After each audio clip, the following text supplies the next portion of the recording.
Bwana Yesu asifiwe sana. Hebu ongeza sauti. Unaitwa nani? Naitwa Imelda Damas Kisusi. Ni mkazi wa wapi ulikotokea? Nimetokea Wela Masonga kwa dadangu hapo. Ndio. Tatizo lako ni nini? Mimi nilifika hapa siku ya Jumatatu. Nililetwa na watu ambapo nilikuwa nimekaa huko ndani ya miaka mitatu. Sasa siku ya Jumatatu ilikuwa majira ya saa 4 nilirejeshwa mahali hapa. Nilikuwa msituni, nilikuwa nafanya kazi huko ya kulima bustani. Na ulichukuliwa kwenda msituni mwaka gani? Nilichukuliwa ni ndani ya miaka mitatu. Ndani ya miaka mitatu. Ulichukuliwa na wakina nani wakakupeleka huko msituni? Kwa mama wawili. Unawafahamu sura? Kwa sura nawafahamu, lakini kwa majina yao siwafahamu, maana nilikuwa nakuwa nao huko msituni. Wakati wanakuchukua ulikuwa wapi? Nilikuwa Shinyanga. Ulikuwa Shinyanga. Kwa nani? Nyumbani kwangu. Ongeza sauti. Ilitokea nini? Uliona nini? Uliona wanakuja? Ilikuwaje siku wanakuchukua?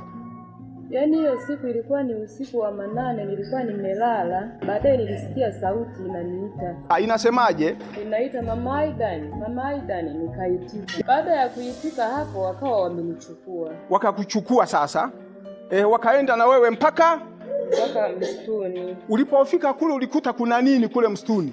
Huko nilikuwa nakaa na wamama wawili ambao mimi nilikuwa nikiamka asubuhi, kazi yangu ilikuwa ni kumwagilizia bustani ya nyanya pamoja na kupalilia na mambo mengine ya shamba. Na ulikuwa unakula nini? Huko nilikuwa naletewa chakula cha aina tofauti, mfano makande, ugali, wali. Sasa ukiwa kule msituni ulikuwa unakumbuka mambo ya nyumbani kwako? Hakuna kukumbuka.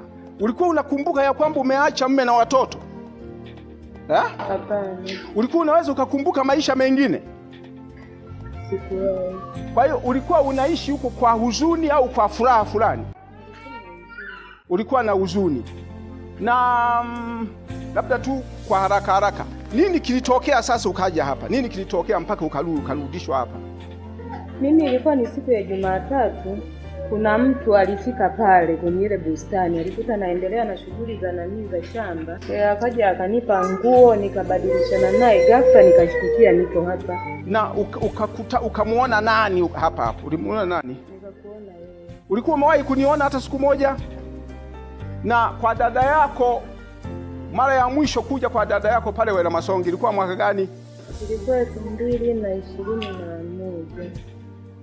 Jamani, kuna mtu anaelewa hichi kinachozungumzwa hapa?